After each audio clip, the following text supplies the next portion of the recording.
هذا التسجيل يعد عملية كبيرة في توسيع بلدية أم البواقي، مما استوجب تسجيل عملية أخرى لإنجاز مقر للأمن الحضاري. هذا المقر للأمن الحضاري الحضاري يعد من ضمن أهدافه هو تحت إطار تقريب الإدارة من المواطن عامة، ومن أجل تغطية أمنية خاصة من أجل شرطة جوارية تم تسجيل هذه العملية. وقد خصص لهذا المشروع مساحة قدرها حوالي 1500 متر.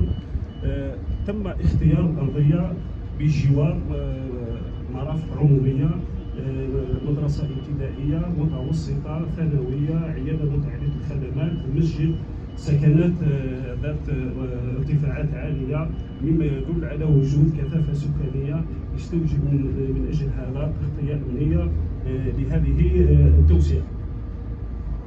فيما يخص إقبال وغرف تحت الحجز وغرف المحامي وغرف تغيير الملابس، أما تقدير طابع إداري لمختلف مصالح الشرطة.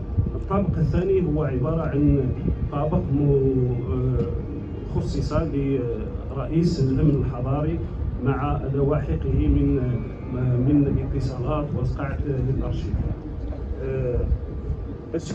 أسفرت عملية طرح العملية للمنافسة على إرساء عملية الإنجاز إلى مقاولة الإنجاز باسم إسماعيل بمبلغ حوالي 67 مليون دينار جزائري وبمدة إنجاز 6 أشهر.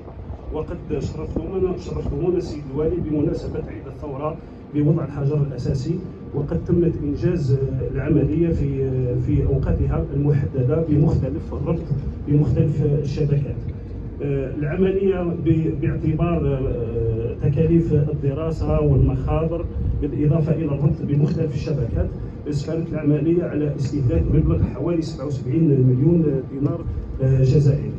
واليوم تعتبر العملية منتهية بصفة 100%. مبلغ الصفقة فقط 67 مليون، مبلغ دراسة الأرضية هذا السيد الوالي 67 مليون دينار جزائري، يعني 67 مليون دينار جزائري، 670. السيد الوالي هذا مبلغ دراسة الأرضية، وهذا مبلغ الإنجاز بالنسبة للمقاول، وهذا الإجمالي للعملية 77 مليون دينار، يعني 700 سنتيم. للأمن الحضري الخامس أم البواقي بناء على القرار رقم 56 المؤرخ في 10 من شهر جويلية 2023 والصادر عن السيد المدير العام للأمن الوطني، يتضمن إنشاء الأمن الحضري الخامس بعاصمة ولاية أم البواقي. الموقع الجغرافي يقع الأمن الحضري الخامس جنوب شرق المدينة. مساحة القطاع تبلغ 23,000 نسمة. تغطية الأمنية للمواطن شرطي لكل 920 مواطن. بالنسبة للنقاط الحساسة، عندنا نقاط حساسة ذات أهمية محلية ويبلغ عددها 9. النقاط الحساسة ذات الأهمية الوطنية ويبلغ عددها 5. نأتي الآن إلى الأحياء والتجمعات السكنية التي من المفروض أن يكون تغطيتها من طرف الأمن الحضري الخامس. عدد الأحياء عندنا 26 حي.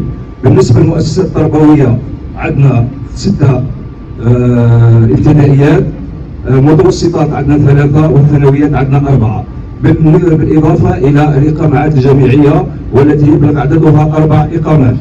بالنسبة لمراكز التدريب المهني عندنا مركزين، وكذلك محطة الطب بأم البواقي، ديوان الوطني للامتحانات والمسابقات.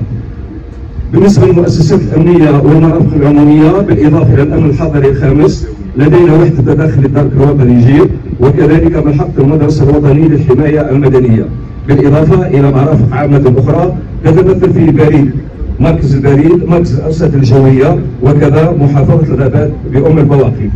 نأتي النقطة الأخرى وهي المساجد. عندنا 5 مساجد، 3 مساجد وكذا مصلين، بالإضافة إلى قاعة الحفلات عندنا 4 حفلات، والمرافق الأخرى تتمثل في الملعب البلدي، عيادة جوارية ومصحة خاصة والسوق الأسبوعي والمذبح البلدي. شكرا.